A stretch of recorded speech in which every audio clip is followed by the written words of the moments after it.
Boss fame anchor పలు serials సినిమాల్లో నటిస్తున్న విష్ణుప్రియపై హైదరాబాద్ విజయవాడ నగరాల్లో సైబర్ క్రైమ్ విభాగాల్లో కేసులు నమోదయ్యాయి. విష్ణుప్రియ ఇన్స్టా వీడియోలపై ఏఐఎస్ఎఫ్ నాయకులు పోలీసులకు ఫిర్యాదు చేశారు. అర్ధనగ్న వీడియోలను తన సోషల్ మీడియా అకౌంట్స్ లో పోస్ట్ చేయడంతో పాటు ₹399 పెట్టి తన అకౌంట్ ను కొనుగోలు చేస్తే మరింత బోల్డ్ గా తాను కనిపించడానికి సిద్ధంగా ఉన్నట్లు పోస్టులు పెట్టిందని ఆ ఫిర్యాదులో పేర్కొన్నారు. కాసులకు కక్కుర్తిపడి విష్ణుప్రియ ఇటువంటి వీడియోలు చేయటంపై విద్యార్థి నేతలు తీవ్ర ఆగ్రహం వ్యక్తం చేస్తున్నారు. యూత్ ను ఆకట్టుకోవడానికి విష్ణుప్రియ అసభ్యకరమైన వీడియోలు సోషల్ మీడియాలో పోస్ట్ చేస్తోందని ఏఐఎస్ఎఫ్ నేతలు ఆరోపించారు. సెలబ్రిటీలు సామాన్య ప్రజలకు ఆదర్శంగా నిలవాలని, కానీ కొందరు యువతను తప్పుదారి పట్టించేలా, సమాజానికి నష్టం కలిగించేలా ప్రవర్తిస్తున్నారని మండిపడుతున్నారు.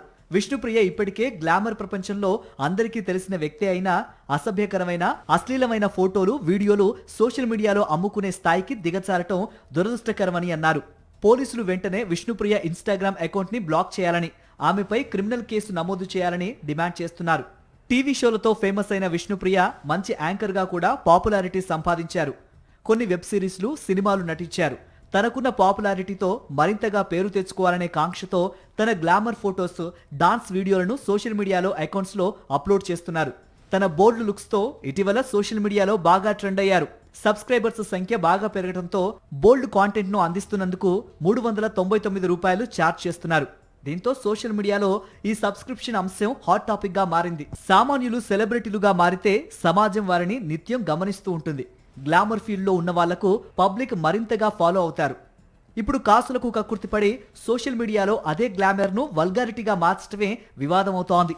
టీవీ, సినిమాల్లో నటించడంతో వచ్చిన పేరు ఆధారంగా డబ్బు కోసం కకృతి పనులు చేస్తున్నారు.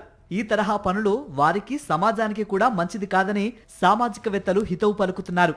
హైదరాబాద్, విజయవాడలో కేసులు నమోదు చేసిన పోలీసులు ఎటువంటి చర్యలు తీసుకుంటారో చూడాలి.